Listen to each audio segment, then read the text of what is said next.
Hi, good afternoon and welcome to another story time brought to you by ABC Read and ABC Learn, in which we are here to help develop and nurture that love of reading in every child as well as every adult.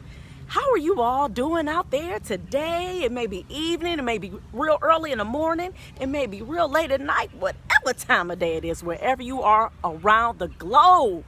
I hope that you all are doing great. All right, y'all like how I said that? Great. Sound like Tony the Tiger. Remember Tony the Tiger from Frosted Flakes? Yeah, if you remember that, then you telling your age. That's what's up. All right, and I hope that you all have read or you're planning to read for at least 30 minutes, y'all. That's what's up, y'all. That's what's up. And before we get started with our story, I wanted to share with you all another reading aloud fact, all right? Well, another reading aloud fact is that when you are trying to get children engaged into reading, you want to choose books that they can relate to, books that where they can see themselves in the book. For example, you have a lot of children in the AfricanAmerican community that are now reading, and one of the reasons that is because there are not a lot of books that reflect African-American children or children of color in general. As a matter of fact, in 2015, there were fewer than 10% of the books, children's books, that had talked about children or had children of color being the main character. All right? So, and that's one of the reasons why when you come to my channel, I'm always trying to have a lot of books that have children of color, whether they be African-American or children who are a part of, as we like to say, the global majority, children of color across the globe. All right, y'all. So that's what's up. And bam, here is our story for today. All right, you guys see this awesome cover? Well, let's read the title together. In Plain Sight. The author, his name is Richard Jackson, and Jerry Pinkney is the illustrator. All right. What are your predictions? What do you think this story is going to be about? Where it says in plain sight, right? What does that make you think of when you hear in plain sight? What does that mean? Well, I know there's an idiom. It's like a saying that that is kind of an old saying that people would say it's hidden in plain sight. Something is hidden in plain sight. And basically what that means is that something is not actually hidden. It's not somewhere where you can't find it. It's actually able to be found. It just may be kind of, blending in with the environment or something like that, but it's not actually hidden. So that's why you'll hear people say it's hidden in plain sight. You just got to really kind of look a little deeper to be able to find what it is that you're looking for, all right? Well, you see this little girl, she looks a little curious, right? She looks like, she has that look on her face that, I wonder what's going on or what are they doing in this picture, right? That could possibly be something that she could be thinking, right? All right, well, let's find out what in plain sight is all about.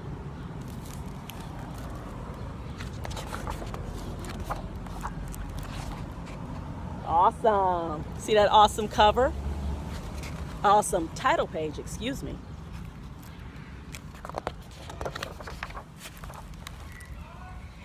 Sophie lives with Mama and Daddy and Grandpa, who lives by the window.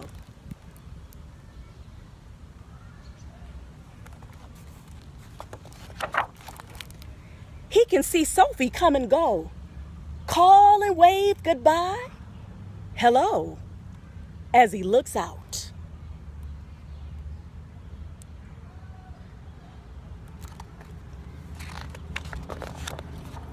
And after school each day, Sophie looks in. Here I am, Grandpa, she says. How was the morning? Surprising, he says. I had me a paperclip, nice and shiny. Now it's vanished. Help me find it, will you? With your bright eyes. Where? Says Sophie. That's just it, honey. You have to look.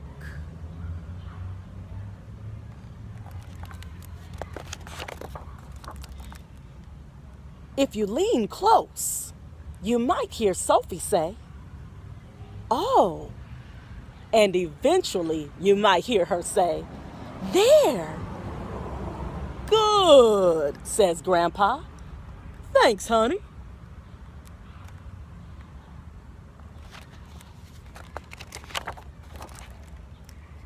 "Here I am," says Sophie on Tuesday. "Ah, Sophie," he says, "how was school?" "Good. It was a blue day." "Well, I can see that." "And how about you, Grandpa? Today was regretful." "Oh, yes. I had me a rubber band, stretchy. Boing. Now, boing. That band is gone. Help me find it, huh?"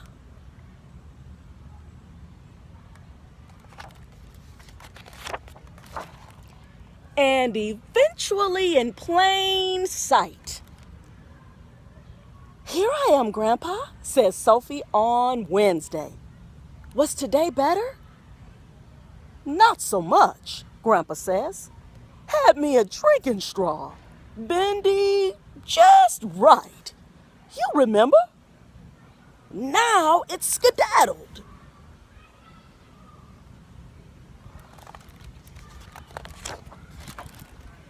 "I'll look," says Sophie. "I wonder." And eventually in plain sight. "Good girl," Grandpa says. "Thanks."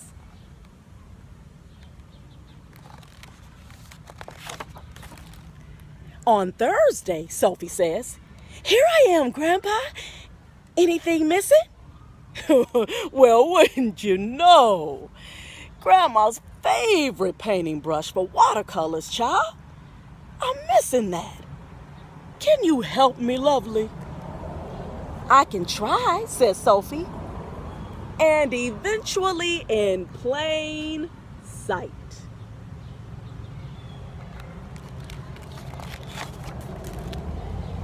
"Here I am, Grandpa. Friday at last." "You bet, honey," he says, turning his smile to her. "But wait, just look." "Oh, Grandpa, you silly." "Keep the dollar, Sophie. Tomorrow," he says, "you can buy yourself something with it."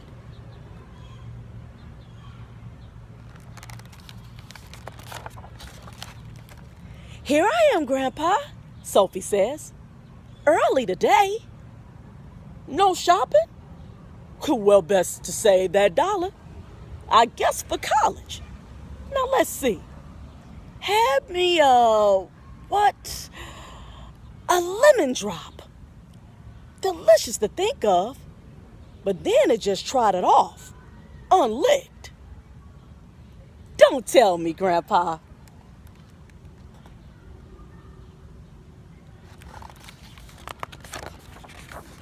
And eventually in plain sight. "Good girl," says Grandpa. No, you have it."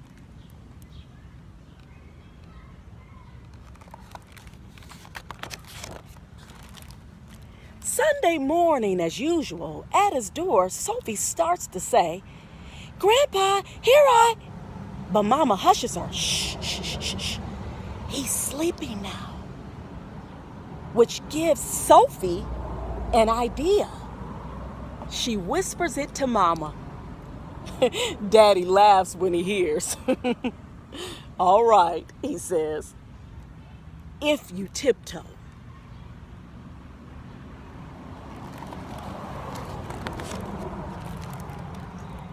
Here's Sophie at her very quietest, her tiptoeingest. That curtain at Grandpa's window? Well, keep your eye on it.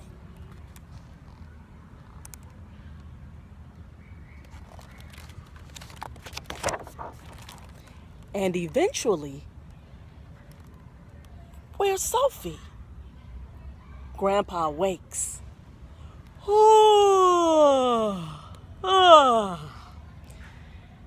Behind the curtain, a commotion. Wiggling, jiggling, giggling. Sophie? Grandpa says. That you? Why, I'll be.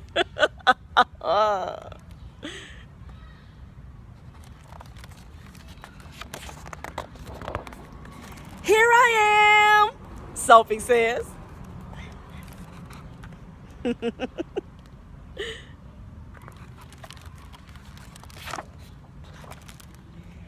Like always.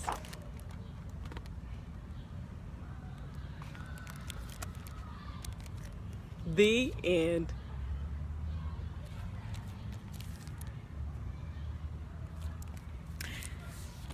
Well, again, I hope that you all enjoyed that story as much as I did. I thought it was so awesome.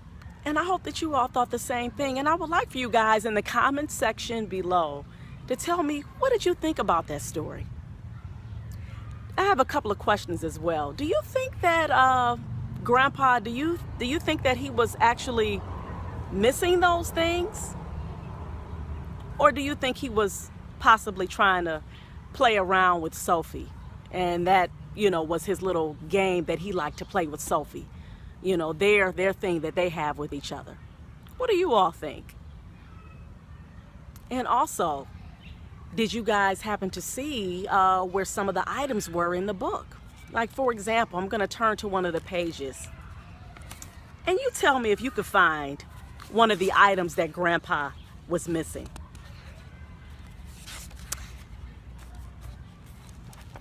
Could you all find the watercolors brush in this picture? Did you see where it was?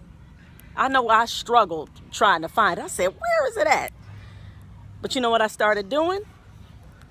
I looked at Sophie's face and I saw pretty much where she was looking. And then he said, watercolors brush.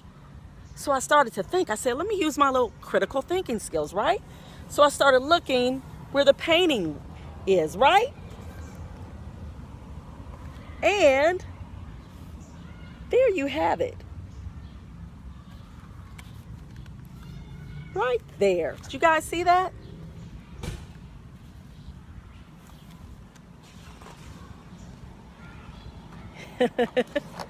And also, there was another picture too that I wanted to see if you guys could find. Because I was struggling. I said, where is that picture at? I said, not the picture, the drinking straw, right? Now, you guys look a little closer in this book. You guys find that drinking straw? Look right over here. You see that? He said it was bendy, right? And I started looking. I said, where could this bendy straw be? So those are just some of the things, the cool things that you could do when you are reading aloud to kids. That's a way for you to interact and engage with the book, all right? And again, like I said, I hope you all enjoyed that story. And I hope that you all are planning to read for at least 30 minutes today. And remember to like, subscribe, and share our stories, all right? All right, you guys, take care and happy reading, family.